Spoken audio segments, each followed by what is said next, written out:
The name says Rock Creek. The tires make the real argument for it, but underneath it's still very much a Rogue. Obviously, the question isn't whether Nissan made it look tougher, it's whether they changed the drive or just the way it's advertised.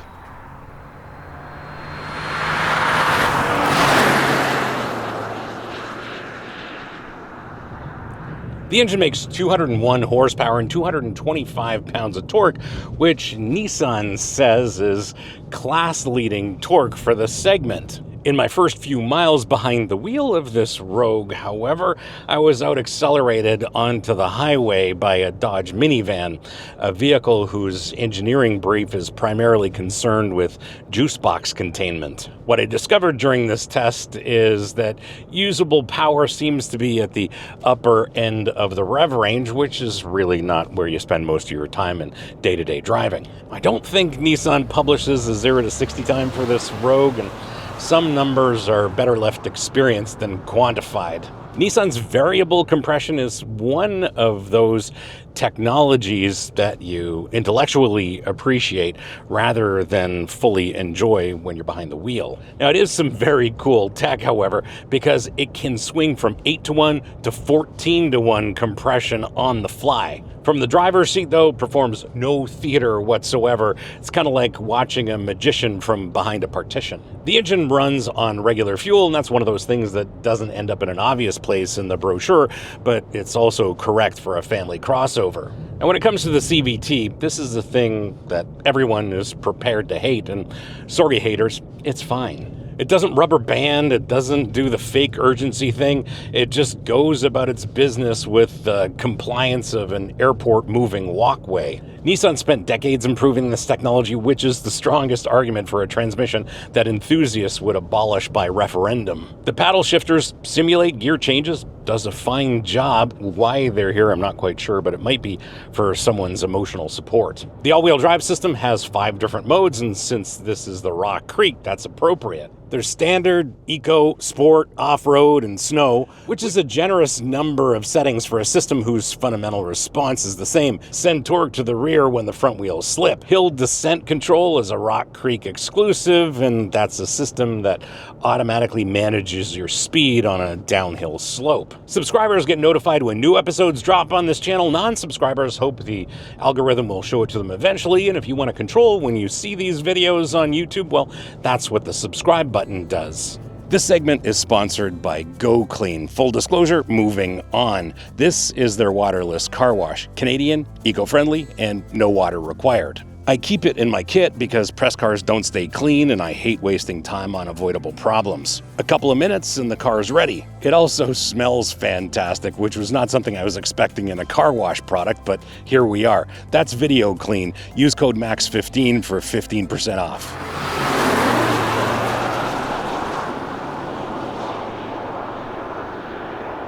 Steering communicates very little at turn in, and that is typical for the segment, but it doesn't matter what I drive, I'm always hoping for just a little bit more. It's strong on center, it tracks straight, it doesn't wander, it's got decent weight, and the steering does its job mostly by staying out of the way. The brake pedal is above average for the segment. It's a little soft on initial application, but progression through the pedal is clear. You know exactly what's going on at the 2 front contact patches under braking. There's great feel and control through that pedal, especially through the middle of its travel. Even on these cold, dusty, early spring road surfaces and with these all-terrain tires, ABS intervention doesn't happen early. It happens well into the braking. You're never surprised with ABS intervention. And then when you do need it, this stops confidently, tracks straight under full ABS. For a 3,700-pound family crossover, this is a braking system that doesn't embarrass itself. Body roll communicates weight transfer better than I thought it would, and that's exactly what you want out of any vehicle. In the corners, you can push this towards its limits as G's build and you get near its limits. Understeer kind of shows up, but when you release the throttle, the nose tucks in predictably and does exactly what you want it to do. The dampers are different on this Rock Creek, and they do a great job all around. Mid-corner bumps don't unsettle the chassis. Body and wheel control is excellent, and overall compliance is excellent as well. As you know, the Rock Creek gets different dampers, the taller sidewalls and the chunkier tread of these all-terrain tires, and it would be easy to point the finger at this whole situation and complain about the ride, but that's not the case here. In this Rogue, those are the reasons why this rides so well. Now, despite this Rock Creek's rugged aesthetic, this has 8.2 inches of ground clearance, which is the same amount of ground clearance of every other Rogue. Yes, this sits at exactly the same ride height as your neighbor's Rogue, which gets used for Costco runs. The visual intent of this Rock Creek changed more than the underlying suspension geometry. It's that time of year where off-roading this or any other off-road vehicle is not possible in any of my usual locations. So what I did instead was brought this Rogue to the worst possible road that I know. The whole point of this is to understand the compliance in the Rock Creek suspension. And it's more than just the dampers. These tires have some compliance built in as well. Taller sidewall, they're all-terrain oriented, and I have to say they do a fantastic job. The upside is that if you live in an area with imperfect roads and seasons that just completely destroy them, this package does an excellent job of dealing with the nastiest of potholes, road imperfections, and it just absorbs everything with absolute competence. The taller sidewalls of these Falken Wild Peaks do a brilliant job of soaking up the nastiness, especially on this road. This road is terrible. It's one thing choosing the expensive trim with the big wheels and the low-profile tires to look flashy. It's another one to buy this Rock Creek because you are very clear about the realities of your driving environment. A fancy crossover with low-profile tires, and they had to avoid all of those potholes that we just glided over. On the highway, Nissan's ProPilot advanced driver assist system is still hands-on, and in 2026, it's kind of like buying a dishwasher that asks you to hold the plates. Seriously though, in practice it works just fine, and I enjoy the reliability of the system, but it is 2026 and it should be better by now. If you want to support the channel beyond just watching, the merch store is open, and your support there means more time for us to produce episodes like this, less time worrying about manufacturer blacklists. No pressure, just an option.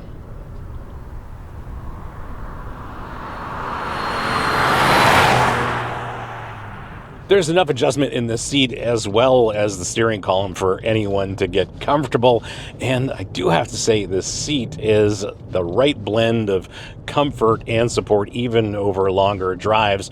It is 8-way power adjustable on this side. It's a manual seat for your passenger. Other than this flat bottom bit that's part of the steering wheel, very fashionable by the way, the steering wheel's great shape, great size, encourages you to have your hands at 9 3.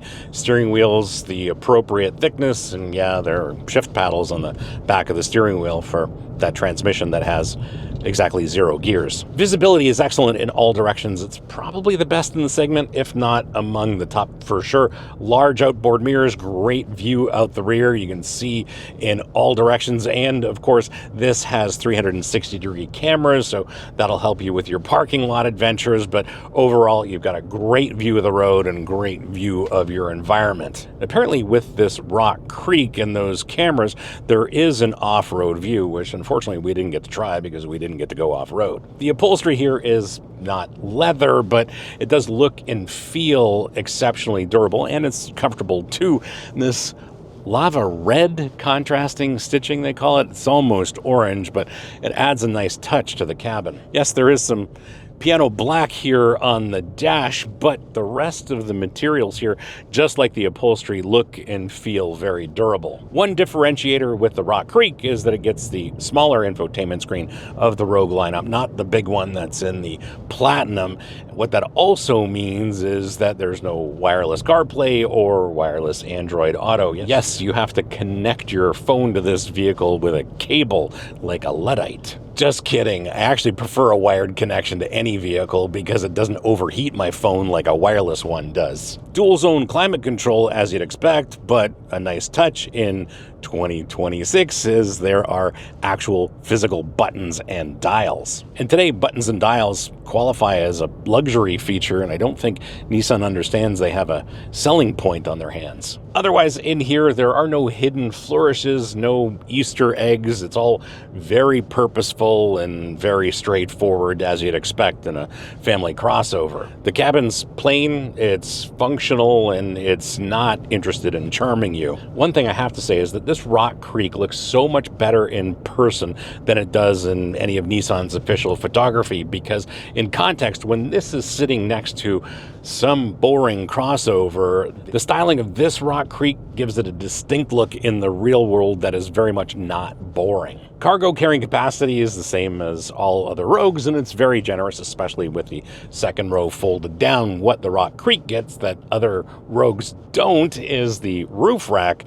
What this Rock Creek also gets that other Rogues don't get is additional wind noise from that roof rack at highway speeds. Seriously though, the roof rack has a load capacity of 220 pounds, and another Rock Creek exclusive is a 12-volt power outlet in the back. Another thing I discovered is that these rear doors open nice and wide, which is an important thing if you're loading kids in and out of your Rogue. The like button tells YouTube to share this episode with more people like you interested in an episode like this, and if this episode gave you more information than a brochure or a press release, well, that's the entire ask.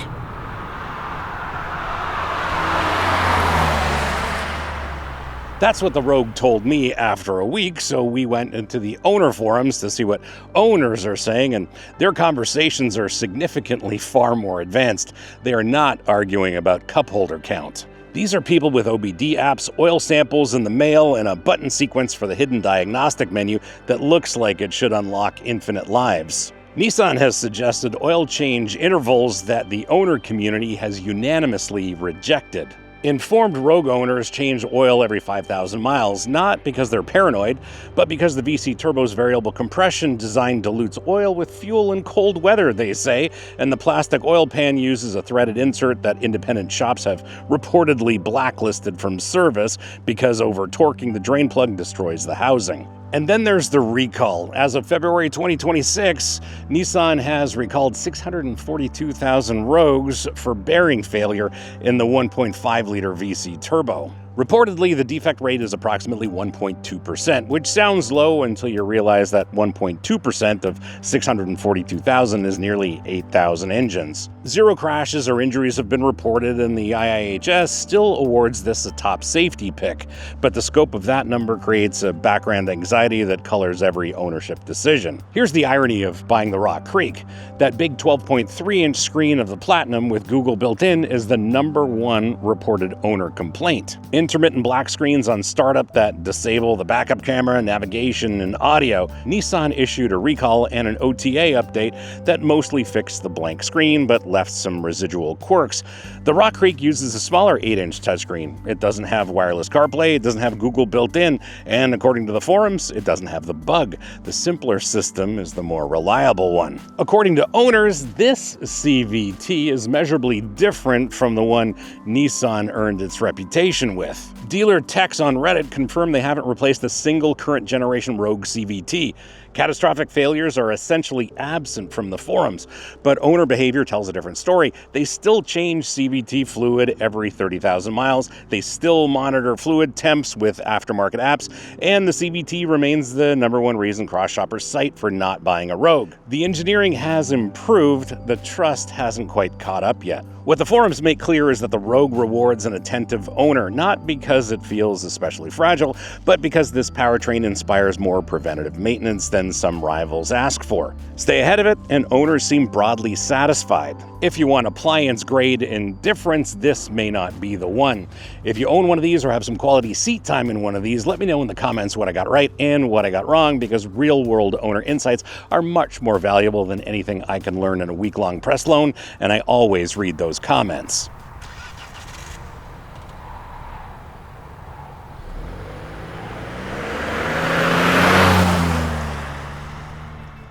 The Rock Creek costs a couple $1,000s more than the SV all-wheel drive. For that, you get the Falken Wild Peak all-terrains, the revalve dampers, hill descent control, and a visual transformation that looks distinctive enough to justify the price on appearance alone. The on-road penalty is a 3 mile per gallon highway deficit, slightly more road noise from those tires, and a little extra wind noise from the roof rack. But the tire choice gives it more credible footing on rough surfaces than any other Rogue. The Rock Creek buyer's not looking for a wilderness tool. They're looking for something that can handle bad pavement, cottage roads, and the occasional ski trip. For that mission, the Rock Creek makes more sense in the real world than it does in the brochure. Full disclosure, trail conditions during my time with this Rogue demanded that we not take this off-road. Everything right now is far too muddy, far too snowy for anything. Doesn't matter what kind of tire, what kind of all-wheel drive system we have. What that means is I wasn't able to verify how well the CVT and the all-wheel drive system deal with the demands of off-roading. But as we know on this channel, it doesn't matter the driving conditions. The number one limitation is the tire, and Nissan chose to put a proper tire on this Rogue.